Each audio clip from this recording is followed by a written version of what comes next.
ବାପା, ମୁଁ ତୁମର ସୁନା ଝିଅ ହେଇପାରିଲିନି। ତୁମ ପାଇଁ ମୁଁ କିଛି କରିପାରିଲିନି। ତୁମ ଆଖି ଦେଖିଥିବା ସ୍ୱପ୍ନ ସାକାର କରିପାରିଲିନି। ବୋଧହୁଏ ସେଇ ପାଇଁ ମୁଁ ତୁମ ସୁନା ଝିଅ ହେଇପାରିଲିନି। ବାପା, ମୁଁ ଏତେ ଦୁର୍ବଳ କାହିଁକି ହେଲି? ଦୁନିଆ ଭିଡ଼କୁ ଡରି କାହିଁକି ଗଲି?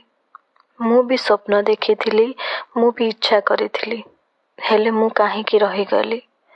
ତୁମ ପାଇଁ କାହିଁ କିଛି ନ କଲି? ଏ ପ୍ରଶ୍ନ ମୋ ମନକୁ ଆସେ। ଦୁନିଆ କାହିଁକି ଆଜି ମୋ ଉପରେ ହସେ?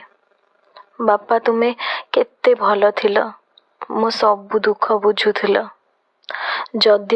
ଯଦି ବୁଝୁଥାଏ ମୋତେ ଏବେ ବି ମୋ ପ୍ରଶ୍ନର ଉତ୍ତର ଦେବ କି? କାହିଁକି ହେଲିନି ସୁନା ଝିଅ?